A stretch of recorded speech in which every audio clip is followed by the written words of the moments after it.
Hi, everybody. This is the baseball like the amazing, spectacular, terrific, the great one, the people's champion. Your host, and welcome back to the Baseball Hut 2. Yes, the Baseball Hut 2. I hope you like this video and subscribe. So this is a potpourri. This is in pieces, this video. We got a lot of stuff to cover here. But first up is Alex Bregman. Where the hell is this guy going? I mean, really, what is Scott Boras doing? Headline from MLB Trade Rumors. Alex Bregman reportedly has a 6-year offer from club other than the Astros. February has begun, but Alex Bregman is still unsigned. Throughout this winter, he has repeatedly been sitting on a 6-year, $156 million offer from the Astros. John Heyman, the Scott Boras whisperer of the New York Post, reports that he has also a lucrative 6-year deal offer of an opt-out after the first year from another club. They may not be high on his list. The whisperer mentions the Cubs, Tigers, and Red Sox as clubs that have been in the mix. And I would mention the Blue Jays. They've been mentioned. Heyman mentions that Bob Nightingale of USA Today recently appeared on Area 45 with Bajani and Creighton and suggests the Blue Jays might have a 6-year offer out to Bregman. The twists and turns of the Bregman saga have been well documented to this point. Going back to the Astros seemed like a strong possibility at the start of the winter, and there has clearly been mutual interest in a reunion, but a gap in talks when it comes to financials. Bregman reportedly looking to get something close to $200 million. He should just resign just sign on a 1-year deal. That's what he should do. Let's be honest. You can't decide. I mean, this is ridiculous with these players. I don't know what the hell's going on. And it's all these Scott Boras players. And it's getting worse. I think Boras has gotten... And Boras is like 72 years old. I think maybe Boras is too long in the tooth. That might be the issue with him. You know? That might be the problem. Now, the Astros have done a lot of moves over the last few months. I mean, they traded away quite a bit of their club. They traded away just recently Ryan Presley. They traded away Kyle Tucker. They have acquired Christian Walker. They acquired Isaac Paredes. They've done a lot of different things. But they're going to be very competitive in that division. But I really believe that the Rangers are going to take a step forward again and have a good season. They had sort of a down year after winning the World Series in 2023. But I expect them to have a good year. Excuse me, I really do expect the Rangers to have a very good year. They got a good farm system. They're ready to come back in a big way. Next up, the San Diego Padres. The Padres are interesting because there's all kinds of talk that the Padres might trade their ace, Dylan Cease, particularly to the New York Mets. But there was a fan fest that they had in San Diego on the weekend. And this again is from MLB Trade Rumors. They talked to him. People were asking him all kinds of questions. Dylan Cease discusses trade rumors. For the second consecutive season, right-handed Dylan Cease is the most talked about player in trade rumors as the winter gives way to spring training. Then White Sox hurler was shipped to the Padres in mid-March of last year, just before San Diego started their season in Seoul, Korea. It remains to be seen if the club will turn around and deal him during spring themselves 1 year later. But A.J. Casavelli of MLB.com notes that Cease made clear he isn't bothered by the rumors swirling around him at yesterday's Fan Fest event. Quote, "You just focus on the task at hand. It's just part of business. It's just part of business.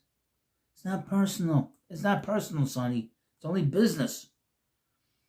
With that being said, getting the right deal for Cease may be easier said than done. Cubs, Twins, and Mets are among the teams that have been connected to Cease in recent days. But there have been some indications that from both Minnesota and New York that a trade could be difficult to work out. Dan Hayes of The Athletic reported earlier this weekend that the Padres are asking for significant major league value in Cease talks, and that rival executives believe the club is emboldened by the exceptional return they received from the Yankees in last winter's Juan Soto deal.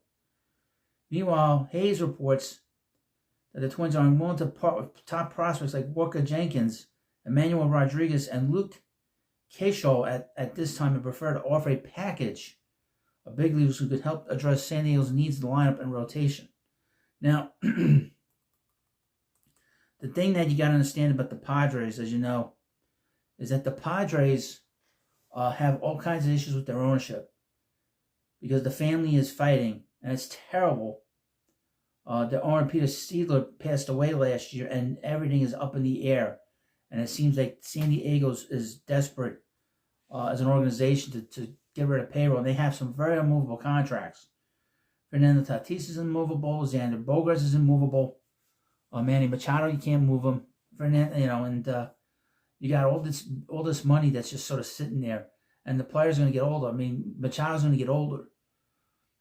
He's past his prime years now, believe it or not. And Xander Bogaerts did not have a good year last year. He's no spring chicken, for a baseball player. But so it doesn't look like to me that there's much of a future there for Cease, and I don't think that they're going to resign him any kind of contract. Probably what will happen is he will get moved either now or by the trading deadline, but he's going to get moved, and he will not be a Padre next year. That is without a doubt. Don't doubt me on that one.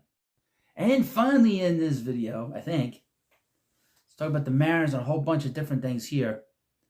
This is from CBS Sports. Mariners less likely to trade Luis Castillo. With spring training drawing near, the Mariners are less likely to deal righty Luis Castillo than they were earlier this offseason, according to the Seattle Times. Seattle's had a quiet winter. They certainly have. With the Donovan Solano signing and Jorge Polanco re-signing, their only notable moves, it was believed they needed to shed money to do something significant, hence Castillo's availability. I think that the moniker of Jerry DiPoto being a wheeler and dealer is kind of over, I think. Now 32, Castillo had a very strong 2024 season, though his strikeout and swing and miss rates slipped considerably, and he's lost close to 2 miles on his fastball the last 2 years. The Mariners owe Castillo just under $70 million, just under. For 2025 through 2027, the vesting option tied to his health, used me to say, of his elbow for 2028. Seattle could always make him available again at the trade deadline if they choose. Okay, JD Martinez, if you're interested. Veteran slugger JD Martinez hopes to play in 2025, reports the New York Post.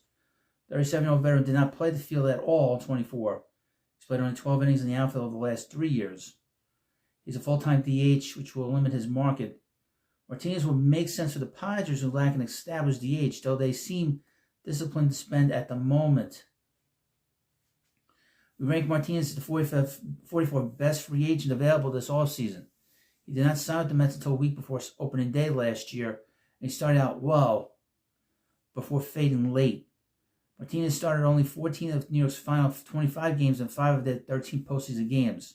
Another late spring signing could be in the cards. Now, thinking about Martinez, he was great until September.